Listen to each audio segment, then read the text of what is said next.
Welcome to True Vine Talks with Rachel and Linda on your Saturday morning. Today we have a topic to talk about that is relevant in your closest relationships, and it can be relevant in your work environment too, and how to connect and relate to people. So our topic today is attachment. Ooh, this is the basis of all we do here at True Vine. When in doubt, attachment. When in doubt, do attachment stuff, right? Okay, so where did attachment theory come from? Bowlby kind of made attachment famous in the psychology world when he did his study with monkeys.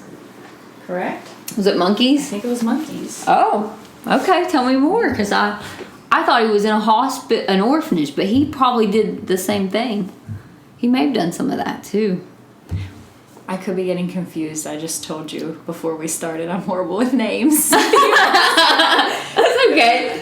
Hey, we're human. There's a lot of history in our field, so we it's hard to remember all those things. Okay, I'm thinking of the experiment with monkeys where they had the babies, where they had food on a metal replica of a mom, and then the soft cloth, but no food on another replica, and they wanted to see which, fake imposter mom the monkeys spent more time with. And they actually spent more time on the nurturing soft covered cloth, and then they would just kind of go over to the food when they were hungry, but they liked to cuddle up to that soft cloth and feel safe and secure. Yeah. So what does that tell us about our nature? Tells us that, a feeling of safety and security and comfort is very important, very mammalian. Yeah. So we need to feel something soft to our touch. We need to feel close, skin to skin, to feel connected and safe. Just like those monkeys. Yeah. Taken care of, nurtured. Yes. Warmth. Yeah. So in working with clients at True Vine, what are some things, Rachel, we keep in mind when helping someone? Keep in mind the different styles of attachment and what attachment style my client has. Or if you're working with couples and family, what are the different forms of attachment? How are they working with each other? Yeah. So there is secure attachment, which is where you're comfortable and confident talking about your feelings. You can share emotions pretty easily with people.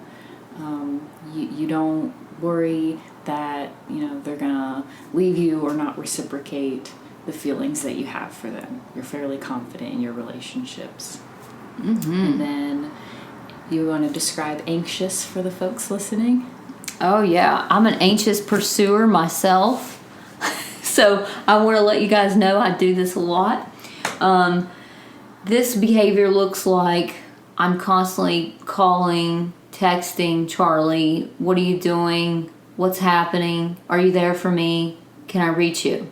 So I want to know that my person is available to me, so I get anxious about not being able to reach him. So we worry about them not reciprocating. We do a dialogue, inner speech in our head. Oh my gosh, where are they at? What happened to them? Are they still here for me? Oh, so we do a lot of that. I've gotten better in my pursuit. I've gotten more secure over time. We get distraught when relationships end sometimes our anxiety will overwhelm a secure person, definitely overwhelms the avoidant person, because we need constant reassurance that you're there for us.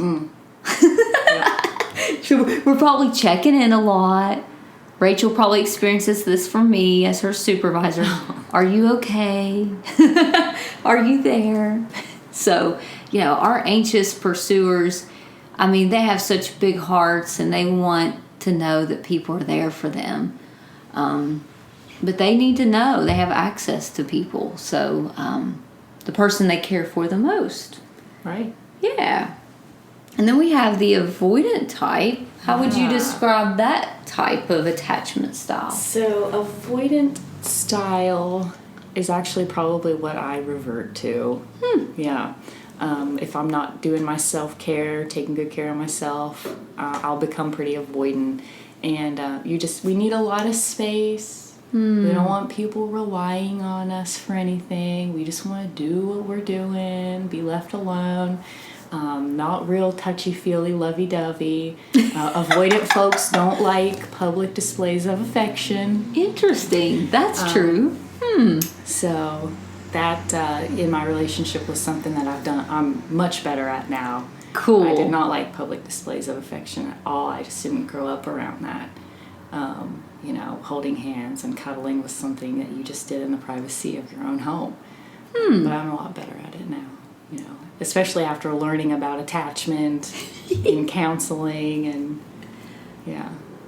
So avoidant folks need their space. And ironically, avoidant attachment styles and anxious attachment styles end up together a lot, don't they? They do. No wonder we're together. Opposites really do attract. Working at True Bond. Makes sense, doesn't it? Yeah. So my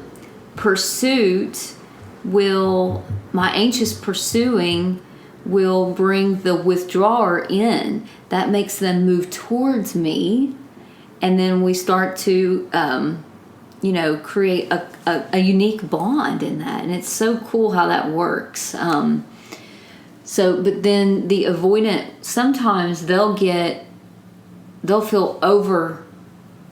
overwhelmed with the anxious pursuer and feel like, man, give me some space already. So Rachel may be like, Linda, I'm okay. Would you please give me some space here? And then you got to tell me.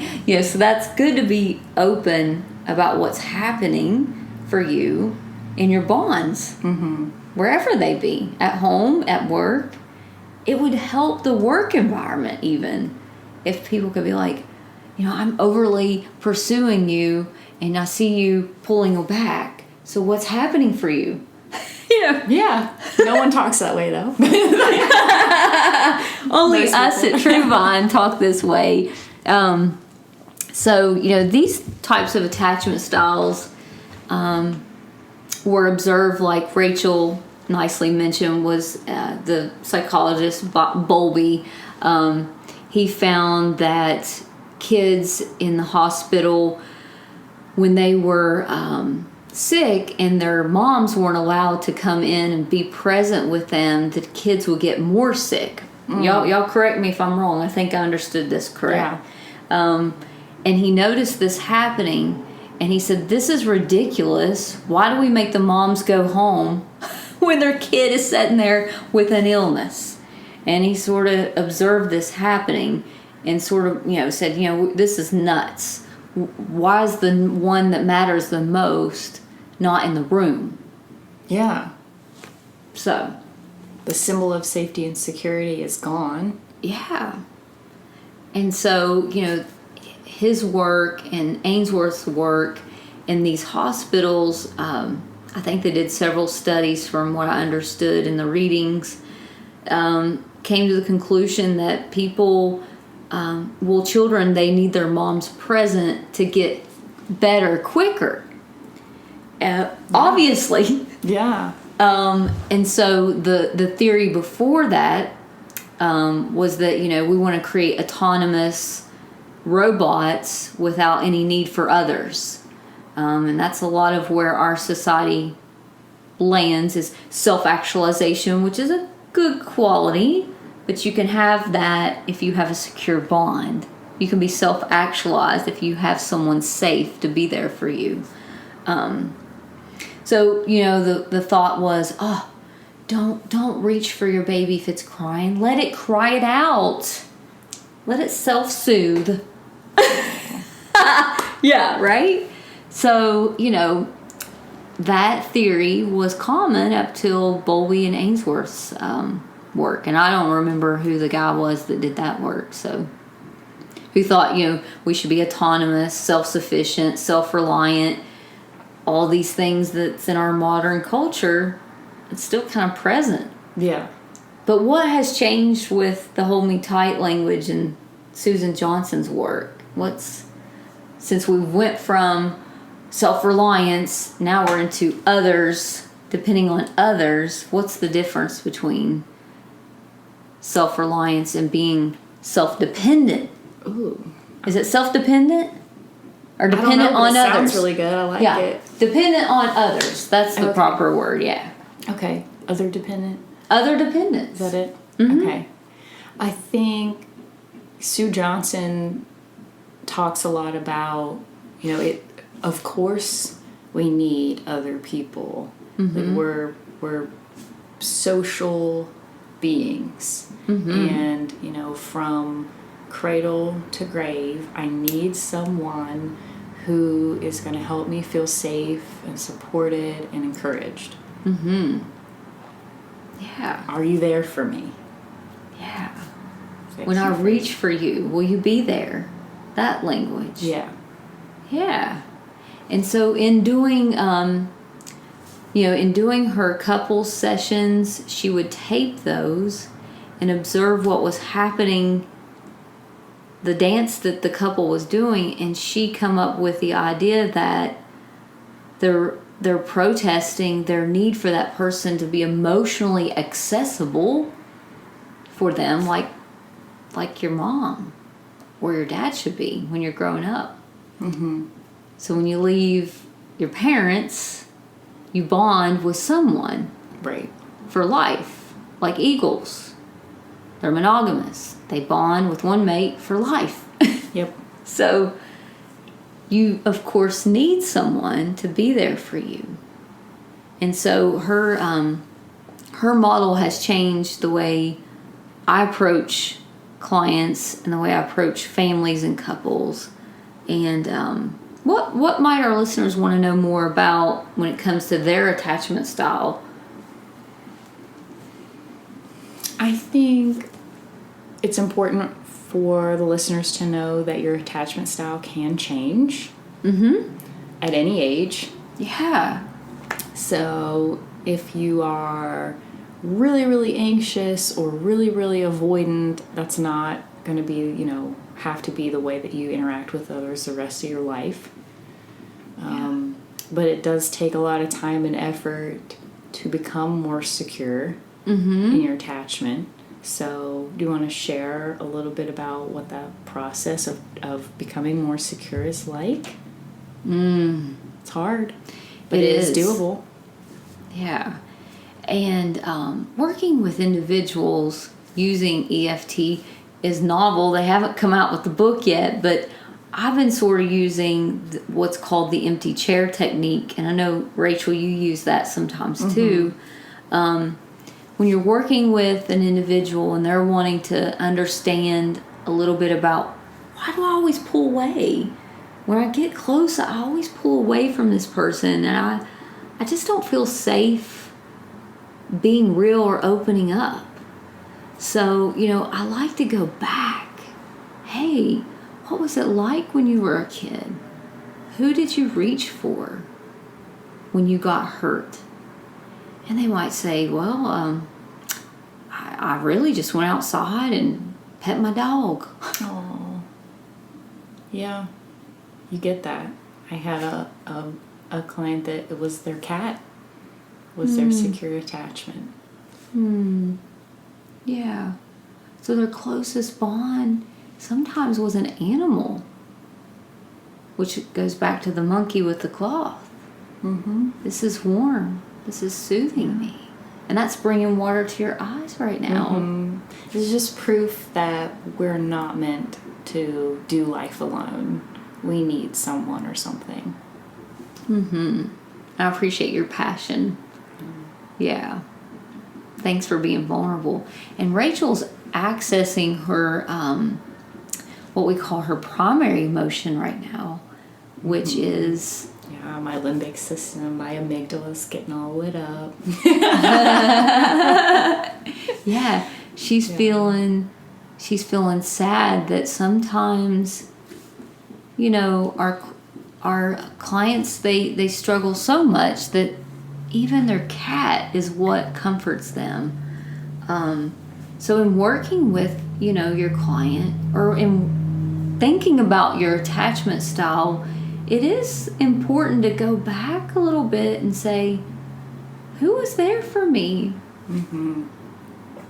Yeah. Who did I reach for in my time of need, when I was sick or hurt? Who took care of me? And how was I taken care of? Yeah. And when working with them, you find out that there may have not been anyone. Right. So in the empty chair technique, I might say, who was the person that was physically present but not really there? Yeah.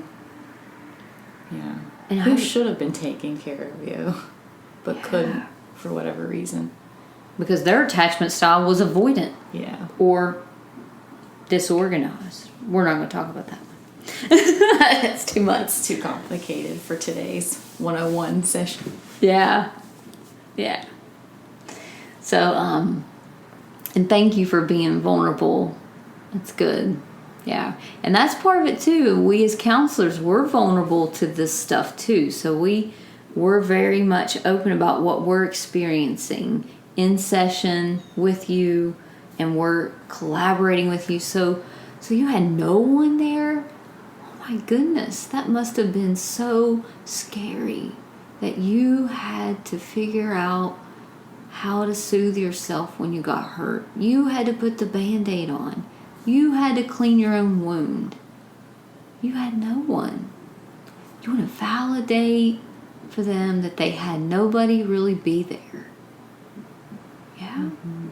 That's so sad. And you're going to be there with them about that pain and confusion and hurt. Yeah. And then once that comes up, I want to tell them, what would it be like if they're ready? And just processing, what would it be like to tell them, if they were sitting here right now, how that made you feel as a kid? And what does that do for them to share that with that empty chair? Oh my gosh, it opens up an opportunity for them to share those feelings that they've probably never had the opportunity to talk about with anybody else. How they felt unlovable and unworthy, because this guardian that is supposed to be sweeping them up when they fall and scrape their knee and cleaning that wound and putting a Band-Aid on it and making sure they have a hot meal every day, wasn't there and wasn't doing those things. And how confusing that was as a kid, and how that was their normal, and then maybe they started to realize that, hey, this isn't everybody's normal. What's wrong with me? Why is my family different? Yeah. That's good. That's good stuff. Yeah. So then they have that opportunity, like you said, to share their vulnerable place of, why were you not there for me, Mom? Why were you always like smoking the weed or cig or not that matters, but why were you, why was other things more important than me? Why was I not your priority? Yes. It gives them the chance to protest. Yes. And get out all of that rage and resentment that they feel towards that person for not taking care of them. Yeah, if it's alcohol, if it's a drug, if it's another person. Gambling, anything. Because there's nothing wrong with smoking. I'm just saying cigarettes. Right. Not weed. But I mean, some people use that to self-soothe, which makes sense, right? So yeah, I'm just saying anything that took the parent away from the child caused that child to have distress and feel abandoned. That's what we mean. Yes. Yeah. So that can lead to a lot of anxiety for the child, feelings of abandonment, loneliness, and then you see the acting out behaviors, that kind of thing. So we want to give them a safe place to protest whatever behavior their parent engaged in that brought them pain and hurt. So after I kind of help them to get open about that, I want them to say what they needed to say to their parent and what would bring healing to them. Yeah. Which is so powerful. And even sometimes I'll ask the client to talk to their inner child and to imagine that that's themselves as a kid and tell that part of themselves, the wounded part, hey, you know what? You deserved someone to be there. And it's very sad that you didn't have someone be there for you. And you did deserve that. And you are worthy of love and warmth. So they're actually feeling and experiencing a very different experience. Because that little child's still in there hurting, and they need to soothe that part of themselves to repair and heal. Yes. How does that land on you? I think that helps kind of piece together the what happened then with the what's happening now. So when you get in an argument, with a friend or a partner or a family member, and whatever your reaction is that hurt child part of you from the past. So if you shut down, you turn off your emotions, you get in the car and drive off, that's your avoidant attachment style coming out from your hurt child. If you pursue, you text nonstop, you call, that's the anxious Inner child coming out. So these are the pieces of the puzzle all coming together, right? And when we heal the hurt child within, we make positive change in who we are today and become more secure. You said that so eloquently. Thank you. That was beautifully stated, Rachel. Yeah. Thanks. Good job. And that's what we're trying to do. We're trying to access the hurt inner child, repair the hurt from the person that was supposed to be there, and that translates into connecting in a different way with people. Yes. And we just gave an example of a very extreme case. You can still be anxious or avoidant, even if you grew up in a very safe, nurturing household. My parents did not hurt me. I have a great relationship with them in case they're listening or anyone that knows them. I was not, Yeah, and I just want to say that smoking is cool. You can smoke cigs to self-soothe. I didn't mean that as a negative thing. I'm talking about, I think it was because I grew up around smokers and I didn't have a problem with it. I only, I was just using that as like if they were distant or detached and engaged in like partying or other activities that took them away from their kids. So I want people to know that I'm not against people who smoke at all. Right. So sometimes when I'm talking, I don't know how it lands on you guys as listeners, but I'm human, have some have some grace for me and warmth, right? Yeah.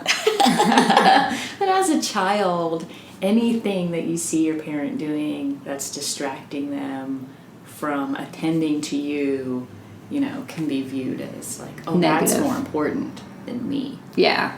So that's well stated. Yeah. So you could get a negative view of a certain behavior that's not necessarily a bad behavior, but because it took you away from them or they weren't there for you. You could just be talking on the phone, to your BFF or whoever, and your kid's running up to you, mommy, yanking on your pants. They need you. Yeah. Yeah, I saw that a lot growing up. My mom would get on the phone with her sisters, and I'd be like, hey, do you see me? I'm still here. And I'd be like, well, your sisters are taking away my attention. Exactly. I think every parent's probably experienced that. Every child. So in coming to True Vine, we're really into helping you figure out your attachment style, and how that's affecting your life, like your bond with your significant other and your bond and your connecting with others. And if you're willing to go deep and find those parts of you, that are getting in the way of you being the best secure person you can be, then isn't that kind of what we're doing? Yes. We want to focus on you 2.0. Mm-hmm. We love seeing people grow here at True Vine, and that's what we're all about. Yeah, thank you for joining us again with True Vine Talks with Linda and Rachel. We look forward to talking with you again next Saturday, and please feel free to visit our YouTube podcast. We're also on iTunes, thanks to Miss Brilliant Rachel here, and Stitcher. And Stitcher for those non-Apple users. Cool. Yeah, anyone can use Stitcher app.